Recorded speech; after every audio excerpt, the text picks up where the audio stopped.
Bonjour, je m'appelle Franck Méville et je suis instructeur pour les cours TCS, spécialement pour les vélos à assistance électrique qu'on appelle aussi e-bike.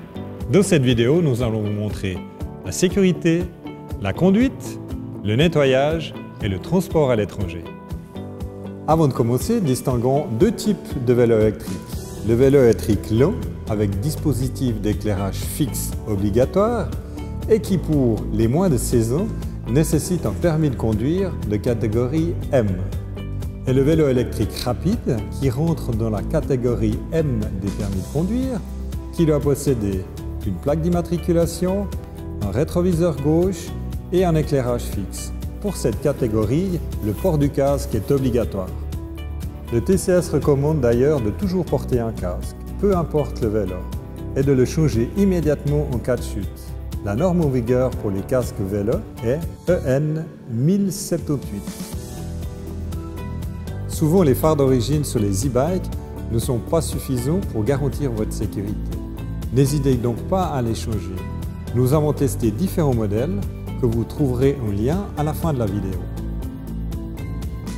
Voici encore d'autres accessoires, une paire de lunettes pour se protéger contre les poussières et les insectes, une paire de gants en cas de chute, des parties réfléchissantes, une sonnette, un dispositif anti-vol adéquat, des vêtements clairs et surtout n'oubliez pas des chaussures adaptées.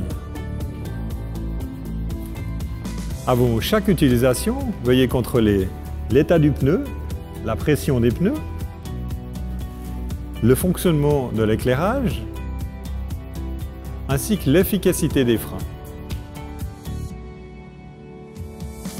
Dans la circulation, les cyclistes ont l'obligation de circuler sur les pistes cyclables si la chaussée en est pourvue. Ils doivent aussi se conformer aux règles de la circulation routière telles que les panneaux ou les feux de circulation.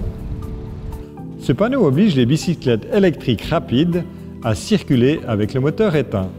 Et celui-là interdit l'accès tant au vélo qu'aux e-bikes. Roulez défensivement et anticipez les dangers tels que les portières de voiture, les voies de tram ou les véhicules qui bifurquent. Utilisateurs d'e-bike, méfiez-vous, car votre vitesse est souvent sous-estimée par les autres usagers de la route. Votre distance de freinage est en outre plus longue et le poids de votre e-bike influe négativement sur la maniabilité. Lors d'un changement de rythme, sur route mouillée ou dans un virage, le moteur électrique peut vous surprendre.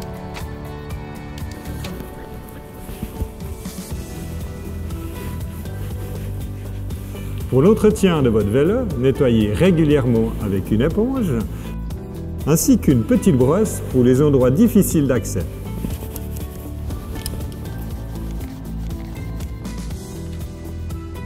Pensez à enlever la batterie et n'utilisez surtout pas de jet à haute pression, entraînant saleté et eau dans les paliers et détruisant les roulements. Pour préserver le vélo, il est important de bien sécher le cadre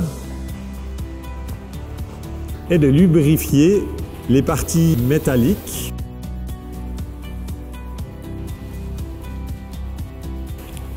La chaîne ainsi que les parties amovibles nécessitent un graissage plus fréquent.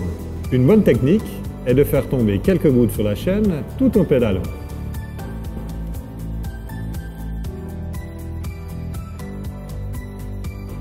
Un bon conseil, il faut mieux huiler fréquemment qu'abondamment.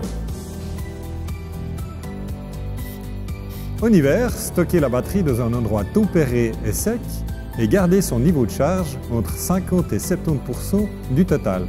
Pour la conserver le plus longtemps possible à son maximum, évitez toujours de la décharger complètement.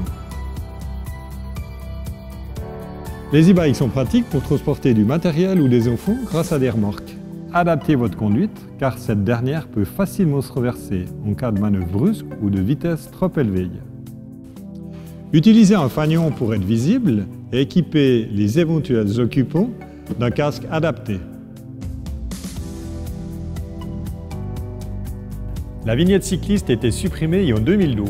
Depuis, les cyclistes doivent conclure une assurance responsabilité civile privée, sans quoi ils doivent assurer eux-mêmes les conséquences d'un accident. Vérifiez donc bien que votre assurance RC couvre les dommages causés à des tiers.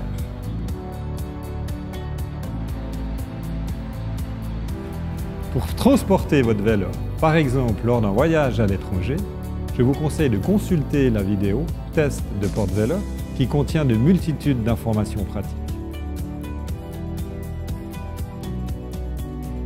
L'utilisation de l'e-bike à l'étranger est soumise à différentes règles selon les pays.